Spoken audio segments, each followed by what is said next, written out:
We're now happy to welcome Sortsis Economo to speak about Banca, the Italian states, and the Medici family.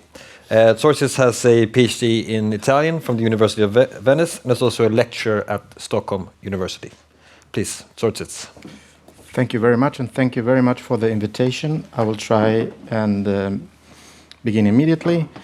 It feels strange for me speaking after Professor Abulafia, who has been an inspiration and a source for many of my studies. So it's very, I thank for this occasion, actually. As a scholar of language and literature of the Renaissance, Florence and the Medici family has always been an important part of my studies, mainly due to the role as patrons of art and literature, even though I mainly studied the texts of those who opposed them and their wealth. Thanks to this occasion, I've been able to examine from where this wealth originated. And it's important to understand the following. As historian André Sayus noted almost a century ago, the Italian bankers were the founders of modern banking practices. They did not have competitors in the Middle Ages. They were the principal merchants, and as merchants, they developed their banking skills. All banking and finance history begin with Italy, and the principal commercial center in the late Middle Ages was the city of Florence. The term merchant banker has been used to describe their practices. Banking became an Italian affair, and banchi, which it derives from the word of a table, were often set up where Italian merchants resided. For example, the Lombard Street in London and the Rue des Lombards in Paris are evidence of a massive Italian presence in these two cities. They weren't the first, but during the 14th century, the Tuscan city, Florence, became the most important cultural, trading, and manufacturing center in the Mediterranean. Italy and Europe experienced an increasingly decisive moment of growth in population and economic activities. The increase in agricultural production, the development of handicrafts, the take-off of maritime trade, especially in the Mediterranean, but also in the Transalpine through the Via Francigena, and the fairs of Champagne, multiplied exchanges, arousing a greater need for money and stimulating the diffusion of credit. First of all, the urban centers benefited from this economic growth. Initially, Venice and the ports of southern Italy, which, compared to other areas of the peninsula, had maintained closer contacts with the Byzantium and the Islamic world. Subsequently, the maritime republics, Venice, Genoa, and Pisa, and the eternal cities of the center north, first Piacenza and Siena, with Florence not far behind. In these cities, a fierce and progressive merchant class operated, emboldened by their fortunes and the demand of goods in Europe.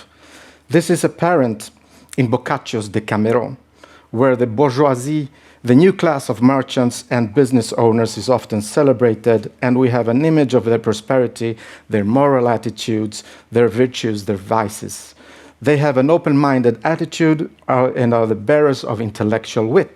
They are wealthy, they are cultured. As scholar Vittore Branca stated, this was the epos of the merchant. Florence benefited especially from the production of wool and silk, and the Medici would later have the monopoly of the alum trade and control of the iron ores of Elba. The merchant bankers had also the trust and collaboration of the political elite. Thus, the security that the precious gold coin, the florin, first introduced in 1252, could give them. Florence received favorable treatment as a business partner with Pisa, and then at the beginning of the 15th century, Florence found it convenient to conquest Pisa, acquiring a direct port to the Mediterranean and controlled the land and the sea route between Rome and France. Florence was, though, a divided city. It was a city with quarrelsome citizens and envious neighbors. The political divisions are very apparent in the Divine Comedy.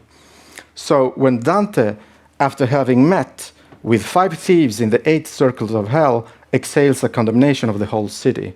Be joyous, Florence, you are the great indeed, for over sea and land you beat your wings, through every part of hell your name extends. The Divine Comedy offers an image on how a medieval writer could explain the political and commercial practices of his time through the religious writings of Thomas of Aquinas and Remigio de Girolami, the author of a well-read book in medieval Florence, De Peccato Usurae. The usury doctrine must be taken into consideration when dealing with medieval banking, but we must remember that also Aristotle, in his Nicomachean Ethics, considered the use of interest as non-virtuous. So we can argue that it was a moral, reprehensible behavior, and through Christian doctrine it was considered a grave sin. Why? Because the usurer is a thief of time.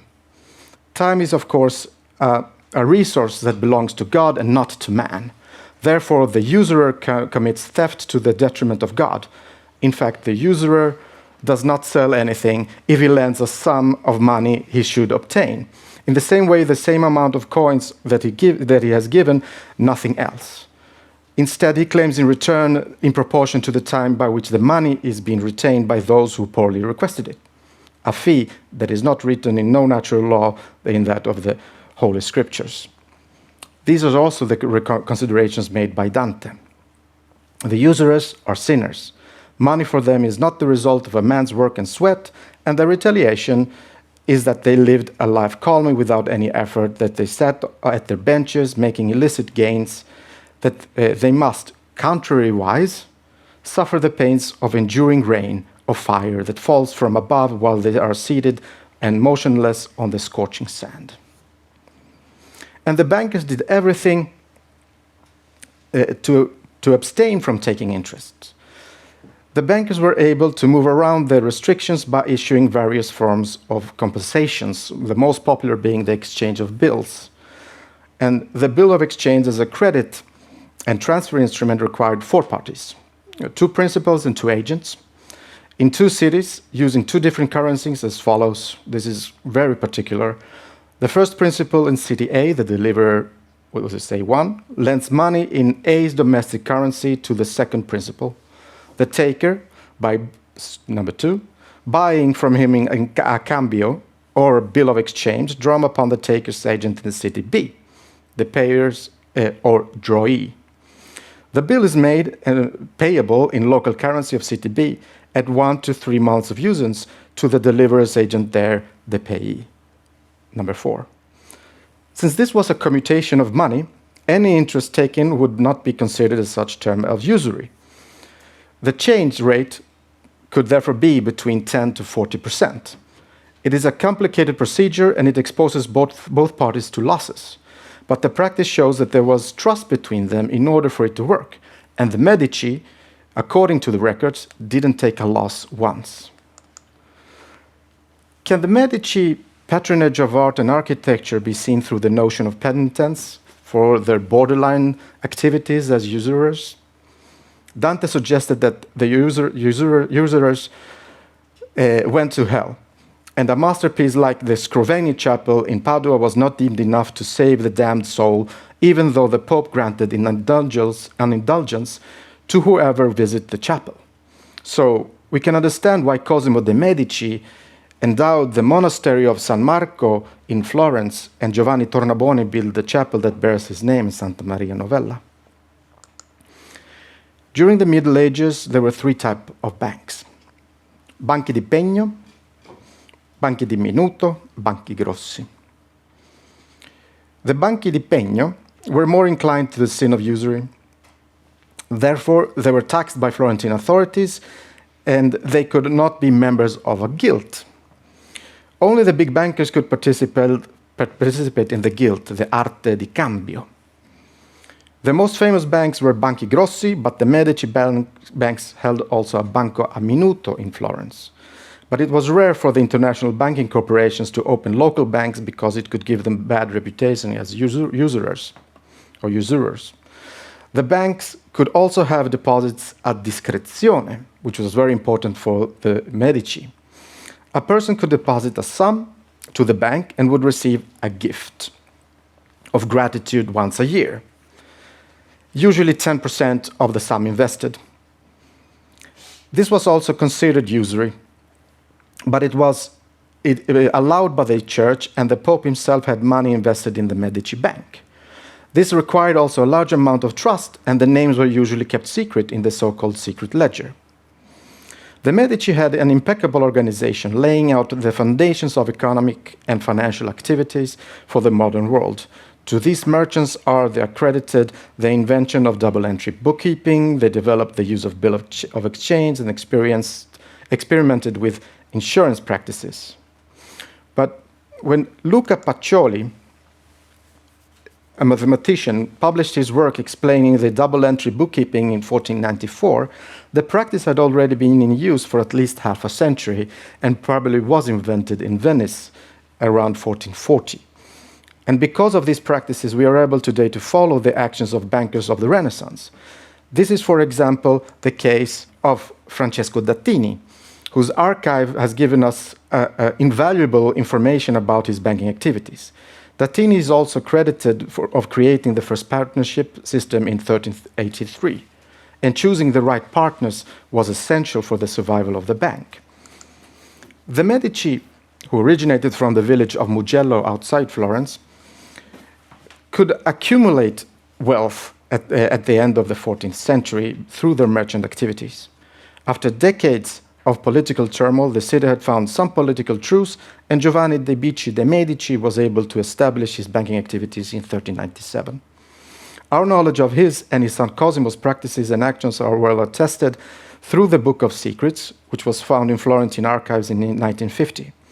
The ledger gives us an idea of how the wealth was built up, but by 1464, the bank began having problems and it closed around 1494. Due to new political turmoil and the family's exile from Florence after the French invasion in 1494. The family had absolute power in the city of Florence since 1434, and the personal banking activities were often intertwined with the political and the cultural experiences. Giovanni and Cosimo had absolute control of their bank and were supervising their banking activities through a web of personal connections with other families, and the bank's branches reached all over Europe. They were not innovating entrepreneurs, as de Roover, the major historian of the family's banking enterprise, has stated. They were simply efficient, using existing methods and proven techniques. All this is the organization scheme of the Medici Bank.